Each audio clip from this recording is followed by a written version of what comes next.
fresh insurgency among us. So the movie presents the scenario from 1970s and 80s of Assam and how it affected the lives of common people in Assam.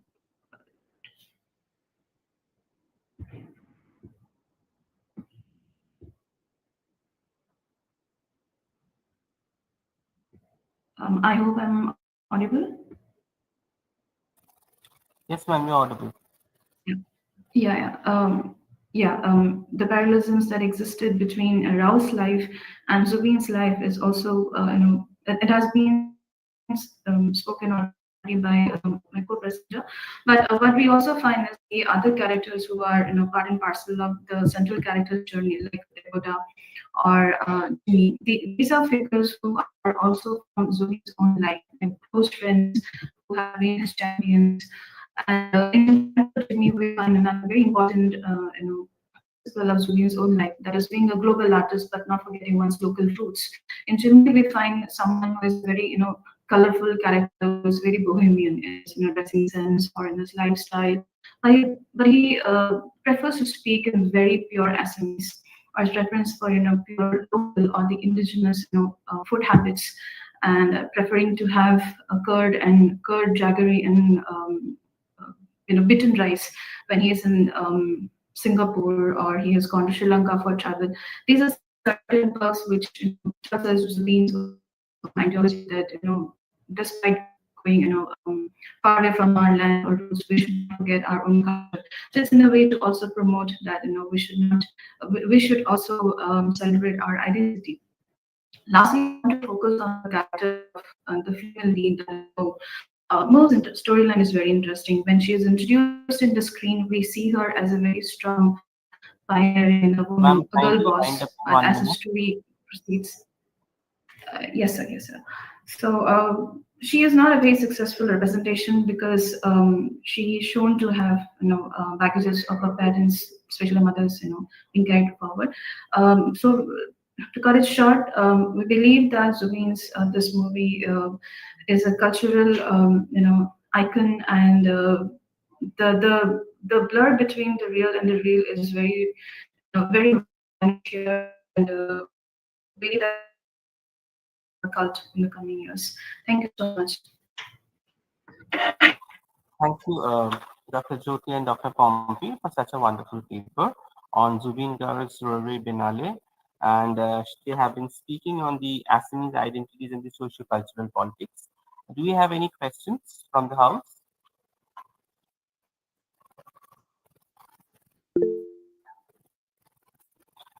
Yes, sir. Agad RP, please go ahead.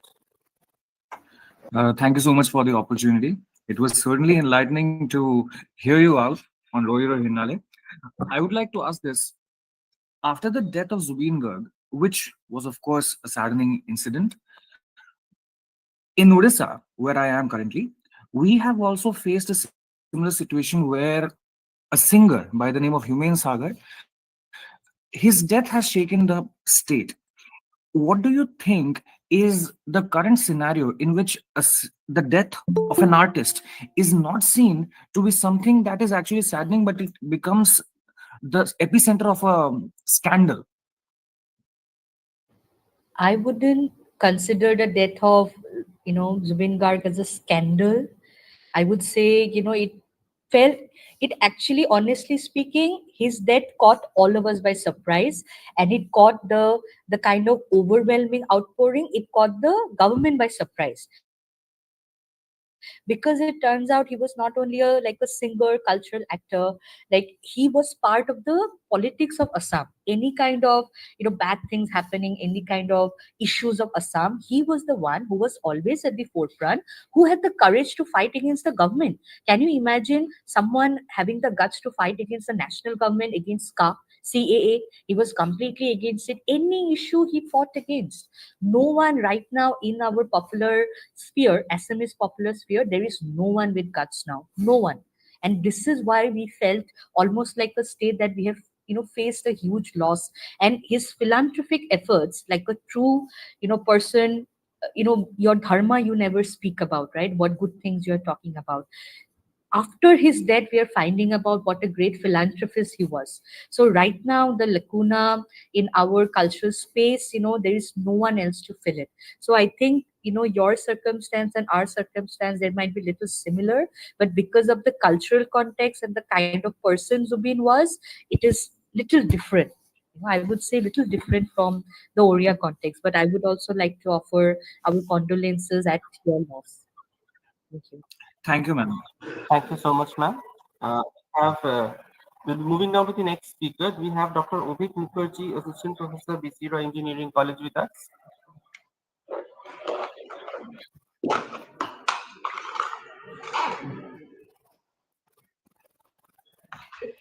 Yes, Hiro, can you hear me? Yes, sir.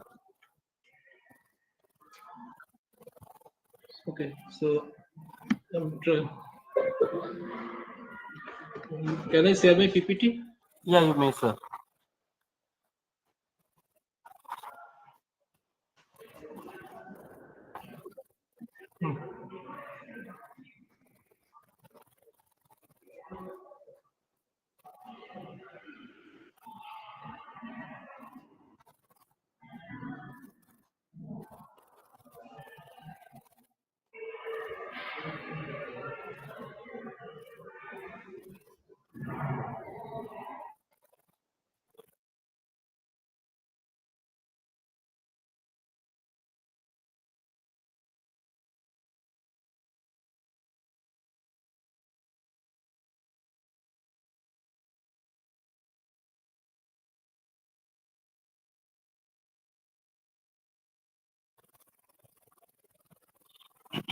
Dr. Mukherjee, are you there?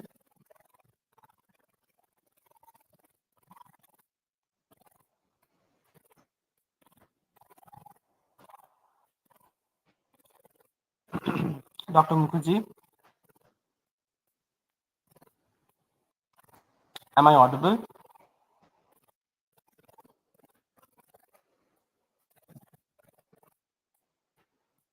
Yes, you're audible. Maybe Dr. Mukherjee is facing some technical issues. Do you have Dr. Aseda Fatima, Associate Professor, Head of the Department of English? Yes, sir. Ma'am, can we go ahead with your presentation in the meanwhile? Sir, kindly, could you please note this down? Like Dr. Asida Fatima and Sharon Anthony, we are co-authors, but Sharon Anthony will be the first name. I think it's Okay, ma'am. this type.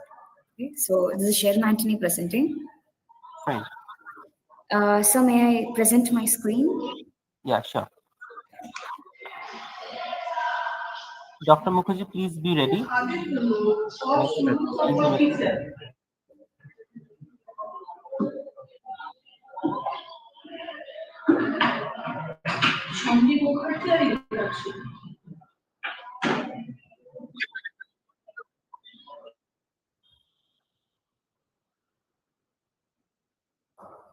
Is my screen visible? Yes, it's visible, ma'am. Yeah, okay. So, good morning, everybody. This is Sharon Anthony from Nirmala College for Women, and I have explored a new movie that has set out to make changes in the society, giving a different dimension altogether. So it's the paper is titled Reclaiming Aging Through Companionship.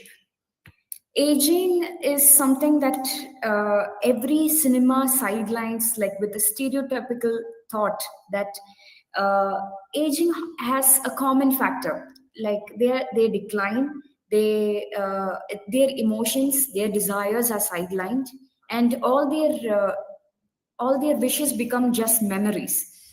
But over here, I have done a Bavarian interpretation of this movie titled Jananam 1947 Pranayam Tudarinu. This is a Malayalam movie, and in this Kerala landscape, we find that everything is society oriented. Society decides the fate of elderly individuals. But over here, when we see these elderly individuals in the movie, they actually come out rebelliously fighting for their wishes and emotions. So over here, I have applied Simone de Beauvoir's The Coming of Age theory to deeply explore how they have reclaimed their identity and visibility in the society.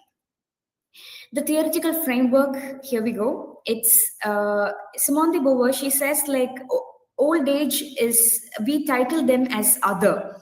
We consider old people as the other, which means aging is not just biological, it's highly socially constructed. We decide what old age means. We decide what old people undergo. So pushing them aside and literally hiding their visibility, they're no more useful. Their desires are no more useful. Like sidelining them as the other is what Simone de Beauvoir highlights. So we often look at them as they no longer exist at all. We have grandparents at home, but do we really consider their wishes and desires? No. So we sideline them. But over here, Simone de Beauvoir, she highlights how always we sideline, we marginalize old people as the other. There's their inner self that does not age. There is one inner self for every individual that does not age. So this is what she highlights through her theory, The Coming of Age. And now applying them to this film, here we have the elderly protagonist. This person is a farmer, and he falls in love with an old woman.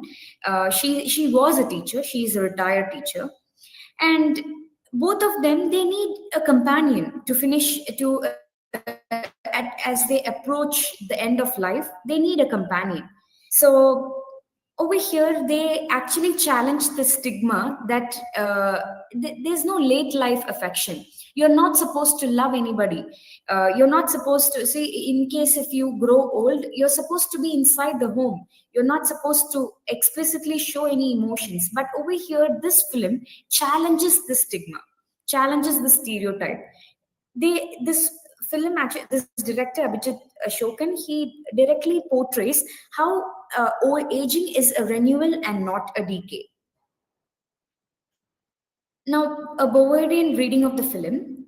Over here, Janam 1947 Pranayam Tudarunu, by the very title, we mean that though they were born at that age, like 1947, their love continues forever. That's the meaning of the title. And in the very concept highlights that two elderly individuals, they unexpectedly reconnect through their affection and their shared memories. Now, we find film always portrays youthful romance. But over here in this film, Abhijit has taken a special step to highlight how aging can also represent romance. Love is something that to be taken towards the end of the life. Companionship, something, it should be something towards the end of the life. So over here, he has clearly portrayed how ageism can also highlight romance and connection. Now, over here, this film also emphasizes the emotional needs that is there between the two individuals, because they have lost their partners and now they are reconnecting with each other. So all they want is not just a physical passion or attraction, but it's just emotional companionship, physical companionship.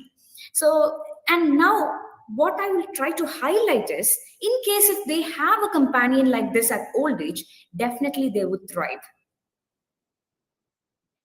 Now, Kerala has this notion that old people, they are supposed to be inside the home. In case if their children belong to abroad lifestyle, they would definitely put them in some old age home, so they would be living idle in their big mansions. But then over here, this film actually normalizes the emotional and romantic needs of the aged people. And that's something Abhijit has gone out of the way to portray this in Kerala, especially because Kerala, they have this orthodox tendency to believe that aged people have their own social circle, and they are not supposed to explicitly express their emotions at all. But then over here, in this film, aging is actually, it's a reframed emotional continuity and not a closure. Over here, we have the key insights for this paper. Aging, it's actually a lived experience shaped by perception. So in this film, we find that aging is actually a renewal through companionship. So they are resisting that, in case if they have to preserve their dignity, they have to resist their emotional needs. But these individuals are not ready to resist their emotional needs, but instead they are rebellious and they come out and they unveil that they humanize late life love. So that's something that Malayalam cinema has taken forward, a step that they have taken forward to highlight how aging people also need an emotional companion when they age. And for sure, they will thrive, they will not decline when they age, in case if they have an emotional companion. So here ends my presentation. Thank you, ma'am, for such a wonderful presentation. Ma'am had spoken on the Bavarian reading of the film and had been enlightening on the fact that aging is a factor which is not a case of adoration, but looking at it from a different light. So, do you have any questions from the house for this paper? Sir, could you please come again, because I didn't hear that question. Do we have any questions from the house? Not from you, ma'am, from the house. Okay, thank you. Okay, since we do not have any questions, thank you so much, ma'am, for sharing the paper. We would move down to Kosturi Mukherjee of Asansol Engineering College. Do you have Kosturi, ma'am, here?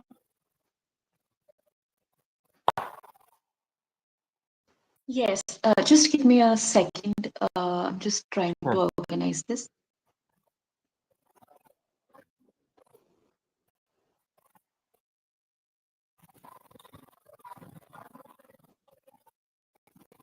Yes, good morning, everybody. Professor Gupta, I am from the Department of English, Asansol Girls College, not Asansol Engineering College. I suppose that is where you are from. So I'll correct that quickly. And I'll begin with my presentation now. Just a minute, I have to share my screen.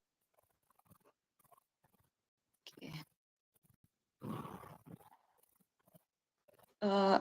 Is the screen visible? Can you see? Yes, it's visible. Yes, okay.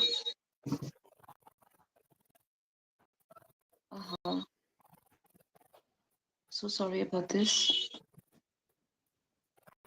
Yes. Okay. So the name of my paper is Jal Jungle Jameen, Indigenous Everyday as Resistance in Dharti Latar Re Horo. The translation, English translation for the title is Tortoise Under the Earth. The summary you can see on screen, but I'll just quickly contextualize. This is a film by Shishi Cha, released sometime in 2022, and is a Shantali film set in Jadugura, a uranium mining area in Jharkhand. And the main story follows a Shantali tribal couple, Jagannath Baski and Mugli Baski, who are coping with the loss of their daughter amidst state land acquisition declarations and dislocation announcements. To come to the main argument of my paper, and to begin with Stanley Aronowitz in his 1979 article, Film the Art Form of Late Capitalism, he asserted that cinema not only mirrors but also produces the capitalist experience and mode of production. Sorry to interrupt you, ma'am. Can you share the screen in a landscape mode? Can that be done? Yes, it can be done, ma'am. Since nothing, I mean, the writing is not visible. Okay, now can you see? Yeah, it's fine. Carry on, please. Okay, all right. All right. So to continue going on to Brian Jacobson. Brian Jacobson in his 2025 book, The Cinema of Extractions, Film Materials and Their Forms, discourses on how moving image media are themselves physical assemblages of extracted resources. For example, the camera's material origins are extractive. And then again, how cinema consumes human material energy resources to produce spectacle and profit. This is what Jacobson is arguing about in his book. And he then goes on to quote Priya Jaikumar and Lee Grieveson, emphasizing that, quote, the goal of studying extraction is not to neglect the aesthetic and experiential dimensions of cinematic images or digital screens, but also to heed to the geological and material histories that bring them to us. As good as that sounds, the point of contention here is that the very aesthetic and experiential images are also compromised by capitalism. When Aronowitz was speaking of cinema but being the paradigmatic art form of late capitalism, he was not only referring to production and distribution processes, his critique implied the very technology of cinema itself, that is, the succession of images in time that replicated and helped constitute the rhythm of capitalist production. Therefore, the aesthetic and experiential dimensions of cinematic images, which is cinema aesthetically, and the textual products and raw materials of the cultural technology of cinema structured as they are by extractive industries, which is cinema materially, transform the medium of cinema into an epistemic tool grounded in and reproducing socio-economic relations that are steeped in and are constructed by and for capitalism as we know it. This perhaps is the reason why James Weiner, in his 1997 essay, Televisualist Anthropology, Representation, Aesthetics, and Politics, argues that video, and by extension cinema, as a part of the Western society of spectacle, could only reproduce the alienation of the West instead of presenting indigenous cultures. He argues that the use of video, cinema, audiovisual medium by indigenous peoples can only lead to the destruction of their original cultures. That is, it will lead to convert indigenous societies based on real reciprocal relations and not mediated ones into cultures of simulacrum. And as Frey Schube puts it, no matter how uninformed and crudely ethnocentric Weiner's statement might seem, it resonates with the widely held belief that the society of visual technology is also the society of literacy and critical production. The problem with the notion of critical production or critical thinking is that it assumes alphabetic literacy to be the technology of intellect. And this is exactly what Jack Goody is arguing about in his 1977 article, The Domestication of the Savage Mind.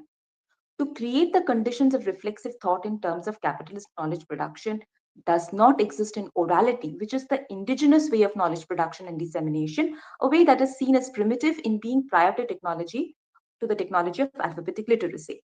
This teleological conception provides a grid that allows for the hierarchical ordering of cultural differences. After Jayakumar, quote, cinema with its referential powers and representational apparatus exemplifies and authorizes specific kinds of intersection between the material, social, and imagined places that constitute our own world. Unquote. Thereby, if an indigenous film could be potentially perceived as a cultural tool subverting hegemonic codes, it could not, according to this logic just laid out, be a tool of sustainable knowledge production. Thus, the main question is, if audiovisual technology, cinema, is itself a product of Western capitalism aesthetically and materially, and has been deeply involved in producing the presumed superiority of Western culture, how can it then contribute to the decolonization of the mind, to the articulating of indigenous ways of being and thinking? What can then cinema offer to environmental and ecological ways of thinking as more than just another form of environmental representation? It is obvious that Weiner's declining cinema as a suitable indigenous medium of expression, as mentioned earlier, relies on a utopian Western desire, which is the need to define an absolute alterity to the West and oral culture organized on the basis of what is to be understood as the invocation and production of immediate social relations instead of a complex semiotic form like cinema that destabilizes difference between ontology and representation. Shishi Jha's Dharti is not representative of Santal culture in the sense of constituting some kind of mimesis or a reflection of culture as a given. Jha's film rather attempts to articulate the problem of hegemonic domination of and state violation against the Santal community in Jadugoda, East Singhbhum, Jharkhand, via dispossession of indigenous land for expansion of uranium mining through the established state institution of the Uranium Corporation of India Limited. This Jha's film does also while pushing the medium of cinema towards a subtle transformation. While discoursing on cinema of extractions, Brian Jacobson points to a kind of counter cinema that upsets or disrupts extractive forms of cinema that refuses extractive world-making practices. And after Debashree Mukherjee, the author of Bombay Hustle, Brian Jacobson loosely terms this counter cinema as cinema of reparations, cinema that focuses on historical geographies and reading practices to account for and recover alternative histories of places and people occluded by dominant capitalist narratives and archival absences. In this sense, then, cinema that attempts to genuinely articulate indigenous ways of being and thinking by default is a cinema of reparations. Jha's Dharti does not tell us a story about India's extractive uranium industry or how that industry has often attempted through its own ways of image production to control how we know the dominant world and remember the work of its creation. Rather, Dharti dismantles and exposes this instrumental process by turning itself into an alternative mosaic of the essentially indigenous oral visual, which ultimately becomes the film's countervailing form to state-sponsored uranium mining and corporate image production. One of the ways Jha's film critically and actively engages in resistance and resurgence, in indigenous resistance and resurgence, is through the context of Santal theories, philosophies, and stories. The film utilizes the everyday storytelling practices of the community as a decolonial process with the power to recall, envision, and create modes of resurgence, resistance, and contesting cognitive imperialisms. It places a Santal creation myth as an alternative criticality to to capitalism and state domination and violence. According to the Chantal creation myth narrative here, in the beginning there were no plants, animals, birds, or human beings. Nothing existed except a vast expanse of water overlying the earth that was occupied by what they deemed to be the main deity, Thakujyu. Now, I have a video over here, which I have also posted on the WhatsApp group. I don't think I'll be able to, share it over here. So you can see a Shautali painting over here, which is a part of the animated sequence in the film. So according to this myth, Takujio created a tortoise and an earthworm, alligator, fish, crab, prawn, and other aquatic animals. From deep inside, the tortoise and the earthworm toiled steadily to get the soil above water. The earthworm kept digging the soil and placing it on the tortoise's back. With their hard work, the earthworm and the tortoise made the earth's surface using soil from the seabed. Karamshiram, the sacred tree, grew on this land where two birds went and made a nest. From those birds' eggs emerged two humans, Pilchubura, which is man, and Pilchuburi, which is woman. Now, what is intriguing in this sequence is how this narration by Jagannath Baski is interrogated by his wife Mowgli, ending with her question, "Oh, so how deep inside the earth does the tortoise live? If we dig, will it hurt the tortoise?" The question directly leading to uranium extraction issues in her land. So the sequence rebuilds indigenous Santal intelligence and political thought, shattering colonial legacies and contemporary practices of disconnection, disdependency, and dispossession, which have effectively confined indigenous identities to state-sanctioned legal and political definitional approaches, casting them as ignorant simpletons. Mowgli is prompt in her questioning the relevance of the ecological disaster that uranium extraction is in her land. Her question becomes a political response to the dispossessive forces of the state, the creation myth, and telling a practice and form of knowledge that is deeply Shantali in a sense.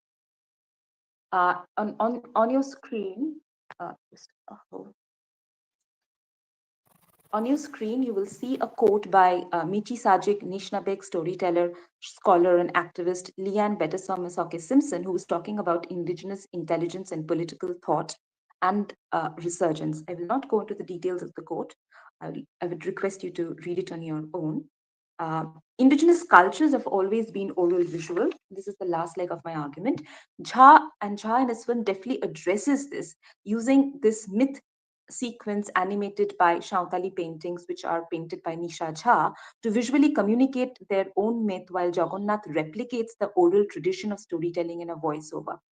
Now, Mowgli's interrupting questions form, in a sense, reflective Socratic dialogue that fosters critical thinking, explores underlying beliefs, and moves toward deeper understanding.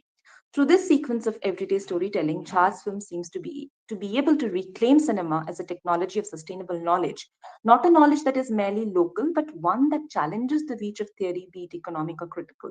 Jha, through affirming the process of questioning and reflection as a result of an oral exchange, challenges the earlier mentioned hegemonic teleological conception according to which orality must give way to literacy to become acceptable in a capitalist society. He is thus able to incorporate his film in the indigenous oral visual traditions, that is, into systems of knowledge that are audio iconographic in the genuinely Shantali sense. The audiovisual quality of Jha's film itself becomes a Shantali redefinition of literacy and intellectual practice. A cinema becomes a natural extension of these Shantali traditions through Dharti, and Dharti Latare Horo becomes a cinema of reparations. Thank you. Thank you for this wonderful paper, Kasturi ma'am. Are there any questions from the house?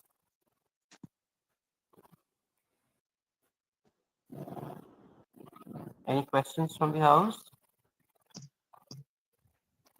No, so we'll move down to the next speaker. We have Chandrani Chatterjee, research scholar. You have Chandrani ma'am here. Yes, sir. Please share your screen. Yes, just a minute.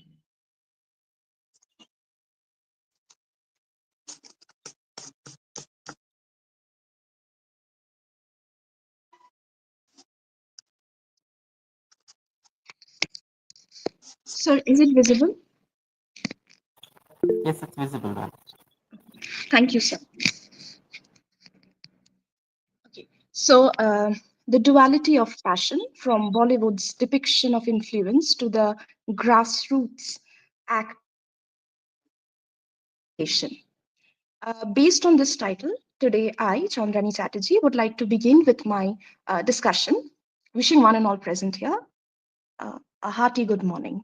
Um, Now, when we talk about Indian cinema, we are not talking of it as a single industry, but as a series of waves that have shaped how films are made, watched, and lived.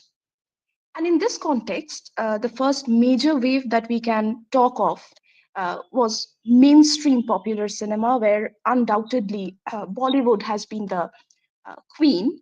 And basically, it has mostly focused on the use of song, spectacle, and stardom. Next, the shift.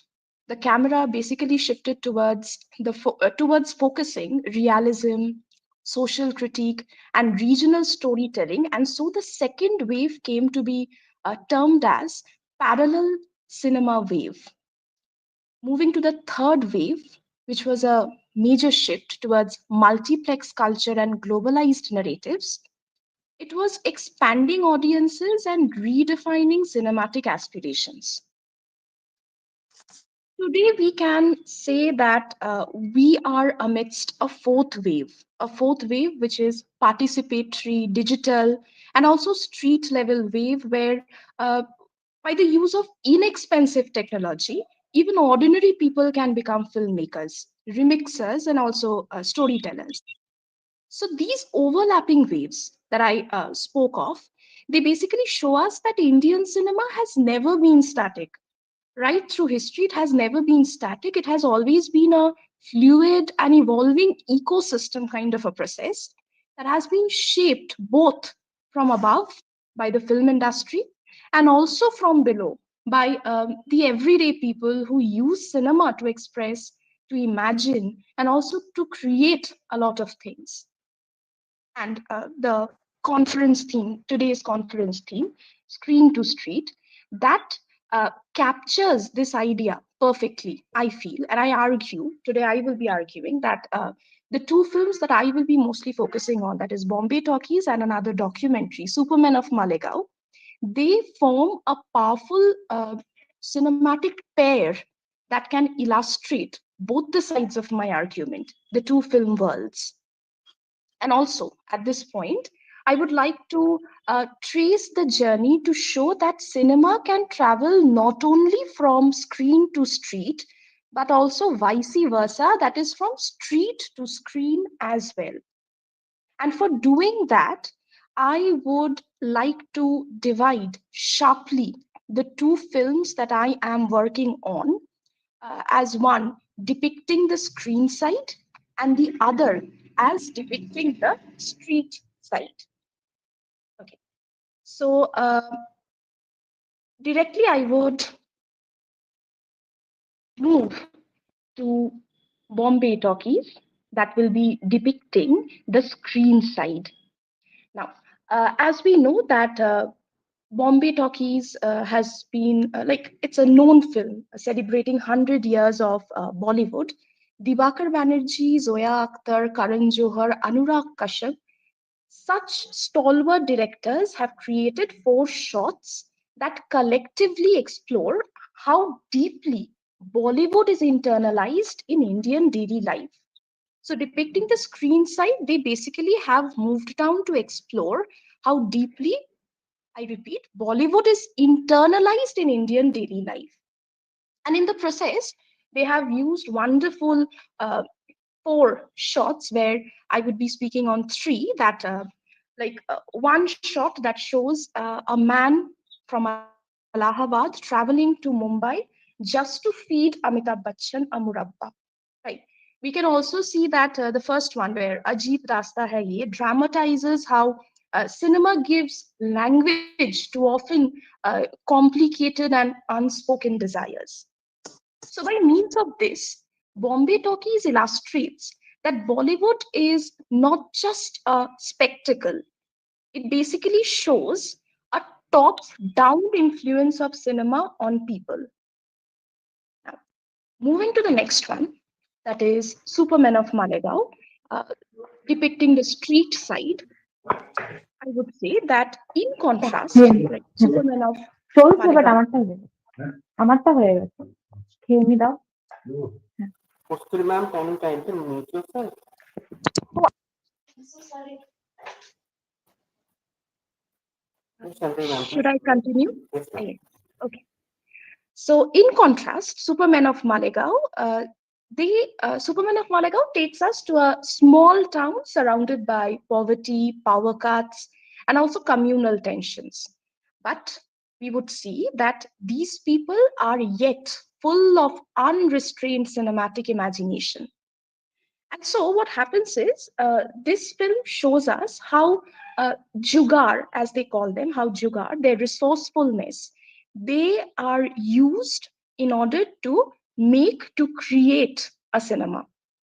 Everyone participates in the process of filmmaking, can be tailors, can be mechanics, can be students, like ordinary people. They turn the process of filmmaking into a collective social event. They just want the process, the act of making films for them is a way to escape the daily hardship. So the ordinary people there, they become directors, actors, stuntmen, storytellers. So they are complete in themselves. So by way of doing this, they try to show us a bottom up movement of cinema.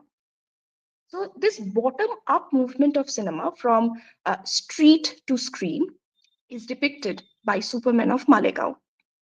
Right. So the two sharp contrasts that I wanted to show have been established from these two uh, depictions. Right. Now, if I directly come to the yes, so if I directly come to the conclusion, right, where this passive versus active is being shown, I I can say that Bombay Talkies shows us how mainstream cinema shapes the dreams, emotions, and identities of everyday Indians. But it never showed us how can we get into the process. But on the other hand, Superman of Malegaon shows us how everyday Indians can reshape cinema with their own creativity, with their own agencies. Right. So Superman of Malegaon, they show us they show us the path, how to turn the inspiration into the process of creation. And finally, I can say that by comparing these two films, that cinema in India, it does not belong only to the big studios. It also thrives in marginal towns, like here, as we can see in case of Malegaon, a small town in Maharashtra. So even they exist among ordinary people who use film as a way to express hope, humor, and their own identity. And this contrast between this center and periphery, this makes Indian cinema richer and more meaningful, at least I feel that. And obviously, in the end, like both films, Bombay Talkies and the documentary Superman of Malegaon, both of them they show that whether one is inside the glamour world of Bollywood or at the margins, cinema remains as a powerful force that connects people and shapes everyday life. And that would be the end. Thank you so much, Chandrani ma'am, for this wonderful presentation. Are there any questions from the house for her?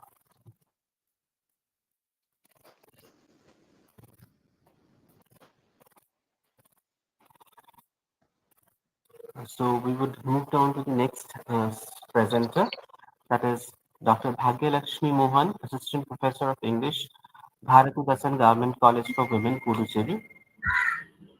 Yes, sir, I'm here. Okay, ma'am. Kindly share your screen.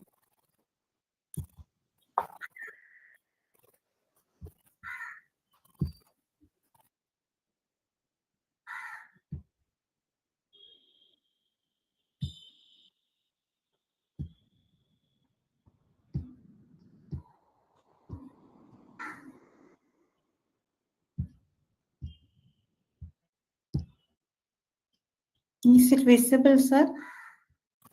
Yes, it's visible, ma'am. Okay. A very good morning to one and all. The title of the paper is Shifting Representations and Challenging Discourses, Reading the Select Malayalam Movies. It looks at the movies The Great Indian Kitchen, Jai Jai Jai Jai Hai,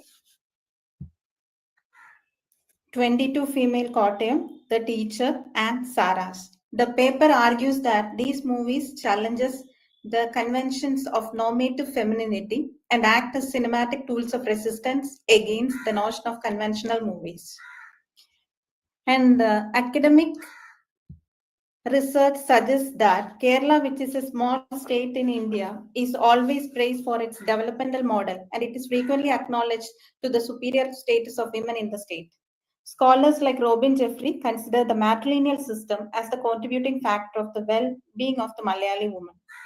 But feminist critics complicate this narrative, and Sharmila Srikumar argues that Kerala's gender landscape embodies a gender paradox.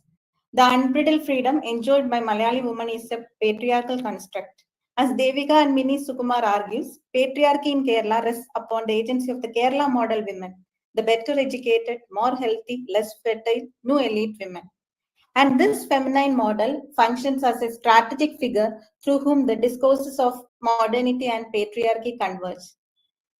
Cinema, as a cultural institution, plays a crucial role in circulating these gendered subjectivities. And if you look at the history of the Malayalam movies, it is deeply rooted in casteism and patriarchy. It's identified from its beginnings from Vigdha Kumaran, and in certain classical movies like Neela Kuyil, Chemmin, Nirmalim, etc., we can see this.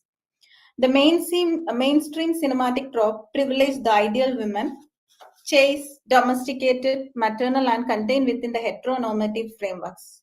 As A.C. Srihari suggests, the 80-year period from 1928 to 2008, he considers it as a masculine enterprise. And also, when we look at many of the early movies, we can see that they are conventional in nature. And according to Farid Kashmi, if conventional cinema is one which restates in an intense form values and attitudes already known, which stresses the repetition or performance of something already known rather than the creation of something new, which guarantees that what is expected in one film will not be very different from what has been experienced in most others. So that means it will be always a kind of old wine in the new bottle. The movies I have taken, The Great Indian Kitchen and Jai Jai Jai Jai Hai, they are directed by Jio Baby and Vipin Das. They are centered on the narratives on domestic abuse. In The Great Indian Kitchen, the unnamed female character, the nameless woman, is the victim of domestic labor, and she is forced to perform her so-called sexual duties to her husband. And also the inside outside, she is the victim of domestic labor also, and the inside outside dichotomy, or the home and the outside, works for the females and males in the movie. The impurity of the woman associated with menstruation depicted in the movie underscore the family's deeply entrenched gender norms. And in a moment of rebellion, she throws dirty kitchen water over her husband and father-in-law and leaves the household. Her parents doesn't want her to come back, but she reclaims her agency by becoming a dancer and gaining independence. But at the same time, movie is becoming realistic, because in the last shot, it also suggests the remarriage of her husband. And one of the first scenes is recreated with him talking to his second wife. That is, it's the systemic oppression. It continues. JJJJ, as the title means, Jaya is becoming a victorious entrepreneur. From the beginning of the movie, she is portrayed as occupying a subordinate position in the family. Unable to make any decision, she lives an invisible life.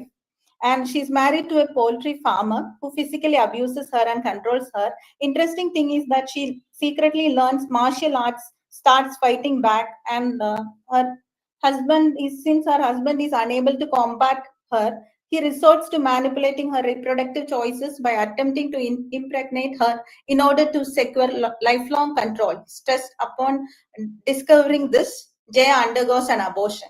And when the parents urge her to remain with her husband, she relocates to a hostel and she becomes an entrepreneur and eventually divorces her husband. So there is a shift from the marginalized silent woman to a visible individual in this movie. And the suicides, dowry deaths, everything and common in Kerala. And these movies talk about these aspects also. At the same time, the rape narratives, 22 Female Kottayam, 2012, and The Teacher, directed by Ashik Abu and Vivek, are centered on the narratives on rape. Here in 22 Female Kottayam, Tessa is an ambitious woman who has chosen a career in nursing to gain financial stability by going abroad. She is raped and sent to jail for keeping drugs with her. And the Avenger, non-normative female, and the death of the male or castration are prominent in these movies. In this movie, so the poetic justice seldom achieved by women characters in the previous Malayalam movies is not absent here. Unlike the early Malayalam movies where male heroes avenge sexual assault, this narrative grants the female protagonist agency to take revenge on her violators. This challenges gendered expectations and disrupts the patriarchal notions that once structured sexual violence in Malayalam cinema. And in The Teacher also, Devika uncovers her sexual assault despite drug-induced memory erasure, and her husband's refusal to support legal action reflects the social stigma surrounding rape. With the help of her former Naxalite mother-in-law, she identifies her violators and uses martial arts to overpower them. Parallel to the narrative, a small scene is there in the movie that depicts acid attack, which shows female violence as a legitimate response to patriarchal betrayal. Saras, directed by Free, challenges the deeply ingrained conception of motherhood. She even chooses her partner as Jeevan as he shares similar interests. Her decision to undergo an abortion, supported by medical discourses asserting bodily autonomy, foregrounds the woman's right to self-determination. The narrative places professional aspirations and personal choice at the center of female identity, questioning the normative association of womanhood with motherhood. Thus, these movies do not fit into the criteria of conventional movies that present old wine in the new bottle. They deconstruct our expectations of normative femininity. There is a shift from passive female characters to women of agency. It also rejects motherhood as a natural responsibility of women. And through characters who resist domestic violence, confront sexual assault, and assert bodily autonomy, contemporary Malayalam cinema articulates a new feminist sensibility that challenges long-standing ideological frameworks. So here cinema, the narratives, all these cinemas or narratives challenge Kerala model women's constrained ideal and expose the contradictions of Kerala's gendered modernity. Thank you. Thank you, ma'am. Thank you for this enlightening paper. Any questions from the house?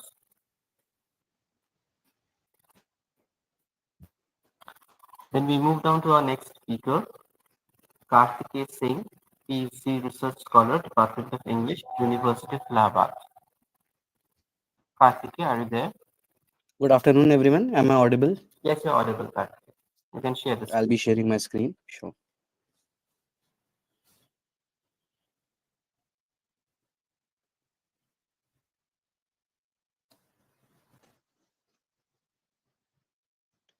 Can you see my screen?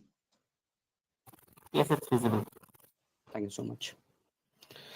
So good afternoon, everyone. I'm Kartikeya Singh, a research scholar from the University of Allahabad, and my presentation is titled Female Spectatorship in Contemporary Action Cinema, a Dohenian reading of the John Wick franchise. It is based primarily on Mary Andone's 1982 feminist essay, Film and the Masquerade, theorizing the female spectators. Although intended for the cinematic genre of classical drama, I've applied it to a contemporary action franchise to highlight its relevance and present importance. The presentation addresses the paradox of female spectatorship and how cinema is fundamentally constructed for the male spectator. It has three major arguments. First, it discusses about the lookers, how men enjoy a voyeuristic and fetishistic pleasure from cinema as the active agents of vision. This requires a critical distance from the image, which they possess, allowing them to analyze and control the object of the gaze, which is the woman. The spectacle stands for the women, and Doan argues that the structure of cinema inherently positions women not as active viewers, but as the passive object of the male gaze. Being too proximate to the image as she is the image, the spectacle itself, there is a lack of distance that prevents her from achieving this necessary analytical perspective of the objective viewer. And thus, the conflict arises, how can a woman engage, review, or enjoy a film when the default cinematic narrative inherently objectifies her? The problem being established, Doan theorizes three primary psychological strategies that women unconsciously adopt to navigate this issue and the inherent problem in all of them. The first is masochism. The female spectator over identifies with the passive, victimized, or suffering female characters on screen. The dead wife or the last girl tropes in horror films or in any kind of cinema are popular examples. Subjectivity is achieved through self negation or alignment with loss. However, it is not liberation, but a form of submission where recognition is achieved through pain and vulnerability. Transvestism is the other strategy, which involves the female spectator borrowing a masculinized viewing position by identifying with the masculine protagonist or the narrative. Transvestism, as it stands for cross dressing, it's very adjacent to cross dressing. The women wears the clothes of masculinity, borrowing its agency, mastery, and control of the gaze. However, this position is always precarious as female characters are often punished or erased by the narrative to reassert the patriarchal order. And the final strategy uh, suggested by Doan is masquerade, where she defines masquerade as an exaggerated performance of femininity, where the women uses hyper femininity as a mask to conceal the potential possession of masculinity and to create a critical distance from the image. However, it only reaffirms the function of the feminine as representation. It highlights the mask without fundamentally changing the power structure.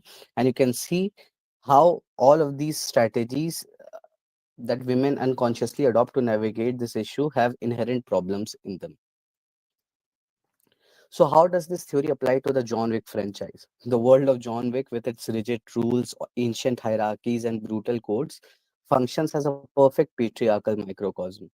Within this world, Dawn's three positions are not paths to liberation, they are essential survival mechanisms.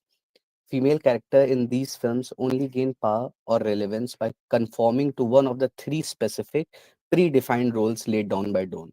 The world of the high table is a violent, male dominated system, and the women within it must play by its rules to survive. Our first case study, masochism or power through suffering and absence. The most obvious example is Helen Wick. She's the entire catalyst for the franchise, the dead wife. She has no agency of her own. She's relevant only as an object of grief that fuels John Wick's plot. Negligible screen time, no personality bothered to be established. She is masochism. A more complex example is Gianna D'Antonio in chapter 2. She's a powerful woman, yet her only significant act of agency in the film is to orchestrate her own death. Her ritualistic, beautiful suicide is staged as an act of self erasure, a sacrifice to maintain the patriarchal rules of the world. In both cases, the female relevance is achieved only through absence or suffering. Transvestism, the borrowing of male power. This is the most common role for women in male centric films, the woman who can play the men. These characters adopt the opposite gender's assassin suit and skill set, but this position is always precarious. The perfect example being Miss Perkins from Chapter 1. She is depicted as John's equal in combat, but is executed, wiping her from narrative itself. Her death underscores the danger of female assertiveness. And Sophia, whose image you can see in the slide, she's in Chapter 3 and is portrayed as a competent, fierce, and an equal to John. But after her one major sequence, she must withdraw from the narrative because her agency is temporary. Her oblivion is vital in ensuring that John Smith, as the singular hero, as the legend, remains intact. And finally, we have Masquerade, where femininity itself is a performance. We see this with the ballerinas in Chapter 3. Their hyper femininity is not a choice, it's a painful, brutal, disciplined construct forged by the director to create weapons. And perhaps the most fascinating example is the adjudicator. They wield immense, terrifying authority, but this power is achieved by performing a role of absolute, cold, gender neutral detachment. The power comes from the role they play, not from any personal or feminine subjectivity. And thus, the spectatorial impasse continues. Despite its incredibly modern style, the John Wick franchise reinforces the same patriarchal structures Dawn identified decades ago. Women are still confined to being objects of spectacle, catalysts for male action, or temporary agents whose power must be contained. This leaves the female spectator in the same old dilemma. She can watch by identifying with the Helen's suffering, by temporarily borrowing John's power, or by ironically recognizing the adjudicator's performance. None of these options are true liberation. This analysis prompts critical questions for all of us and for all contemporary action films. If our newest and most popular films are still reproducing these old restrictive structures, what would genuine transformation even look like? Can we imagine a female lead where subjectivity isn't defined by one of these three limiting positions suggested by Dome? Or, as the most radical theorists might ask, is the camera itself, the very apparatus of the gaze, so inherently patriarchal that we need to rewrite the entire language of cinema to see true change? These are the questions that we need to ponder upon. I've listed my key literary and cinematic sources on this slide. Thank you. Thank you, Karthikeyan. Any questions for him? Yes, Agatha, please go ahead. What a wonderful presentation, Kartikeya. Congratulations on the presentation. I hope that you know that they expanded the John Wick universe with Ballerina. And then there are other movies like Atomic Blonde, etc., where we are shown female girl bosses taking the charge. So, what is your take? Are these makers now understanding that there is a need to foreground female characters? Or is it that they're just trying to pander to a new audience who have become capacitated to take in action, being female? Thank you so much, Agat. Thank you so much for your question. And I completely agree. The franchise has been continued further in the Continental series as well. And the movie that you're talking about, Atomic Blonde, proves my point further. The original theory suggested by Mary Andone picks up the concept of the femme fatale. The femme fatale classically fits into the third category of masquerade. The femme fatale is often hypersexualized. She becomes the object of sex, she becomes a sex symbol, and then she becomes a contemporary replacement of the male character. There's a very good film that recently came out, Promising Young Woman. That was one of the films that actually did reclaim uh, the female protagonist in action cinema. The female protagonist did not fit in these three categories. However, the example that you particularly took, Atomic Blonde, I feel like that example further consolidates my position, because femme fatale or any strong lead is not important to prove that the characters do not fit in these three parts, because masquerade often includes hyper femininity. Either the woman is shown dressed as a man, or a woman is shown hyper sexualized, hyper feminine, for in order for the audience to realize that she's a strong female character. However, there is a completely different option. There are films that are reclaiming them. However, the blockbuster, highly grossing cinema usually never covers them. So that was my presentation. Thank you so much for your question again. Thank you, Karthikeya. We will move down to our next presenter, uh, Professor Ujjwani Sinha Roy, Assistant Professor in BC Roy Academy of Professional Courses and Shobhit Dutta Research Scholar, Kazi Nazrul University. Do we have him here? Yes, sir, I'm here, sir. Good morning, Hero, sir. Good morning. Sir, I'm facing a bit of a technical glitch here and I'm not being able to enter the Google links through my laptop. From phone it is working fine, but from the laptop it is not telling that to refresh or something like this. So, anyway, I can proceed without my PPT. Should I do that or should I? Yeah, you can share your PPT via your mobile phone as well. Yes, sir.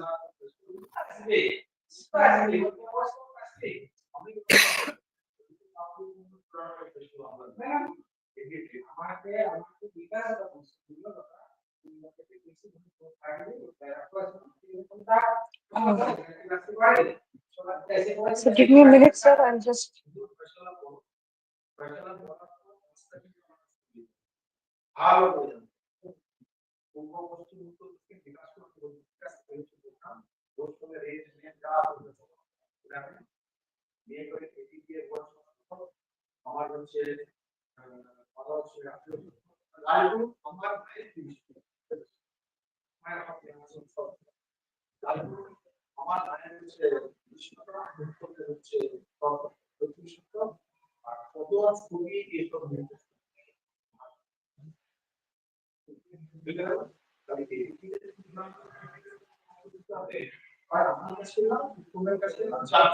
Is it visible, sir? It's visible. You just need to make it in a landscape mode. Yes, sir.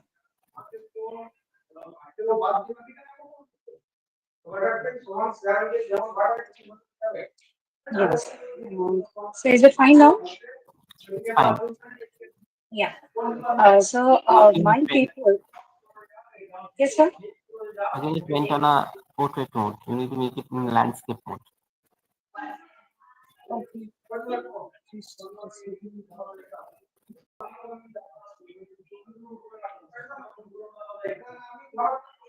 Yes, it's fine now. Okay, so my again an ad is coming. Are you viewing the ad too? Yes, we are viewing the ad. I'm so sorry, sir.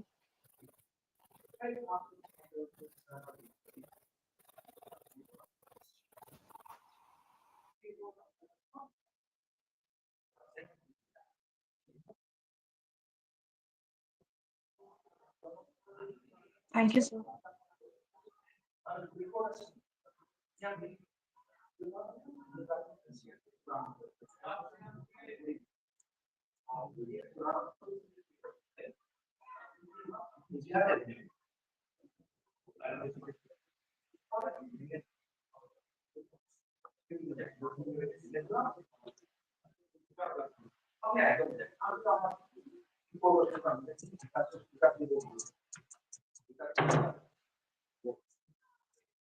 So, anyways, I'll just begin my paper.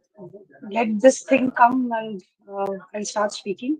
So, my paper is named Realism, Gender and Marginality, Equinization Study. Yes, yes, sir. Yes, sir. Yes, sir. Yes, sir. Okay. Okay, sir. So can you please forward me the link where I just pinged you, sir? If you can forward me the. Okay, okay. Okay, sir. Ujjwani ma'am, you can stop sharing the screen. Oh, yes, sir.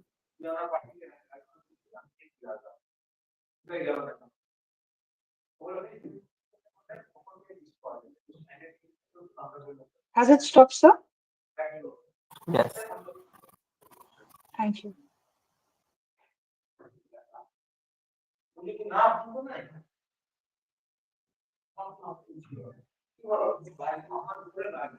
So is there any other presentation so they can start feeling very guilty about wasting time?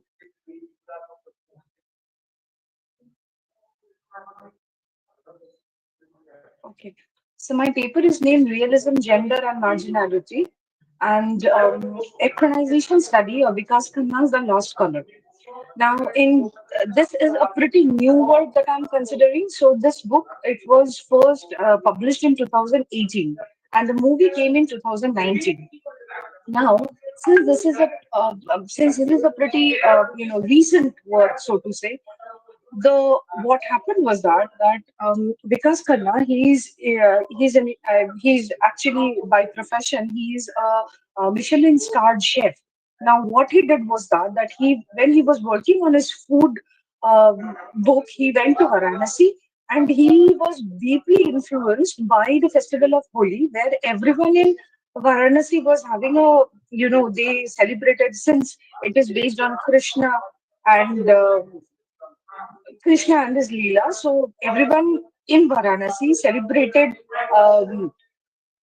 the festival of Holi, but the only people who were not a part of this, who were not allowed to be a part of um, Holi were the Vidvas. Now, when Vikas Khanna says that he was absolutely moved by seeing that everywhere there were colors, only these Vidvas, they were in starkly white saris. So he went back and he wrote his novel, The Last Color, The Victory of Human Spirit. Now, when this book, he had finished writing it and he was starting to get a publisher for it, and he shared this, and the Bloomsbury finally published it, but it was much later that that simultaneously he had also started looking for a producer for the film or a director for the film based on this particular novel, which he could not because nobody was interested in making a film about Vidwas where there were no heroes. Now, my paper goes as a comparison between the novel, the source book, and its cinema. Equinization, the word basically means that when you are transforming a given text, given written text into the audiovisual um, media of cinema. So then when you are transforming it, what you do is that uh, this under this process of equinization, first the contrast that we find is that in the beginning of the movie I would have sir, I have shared you the presentation. Could you see it?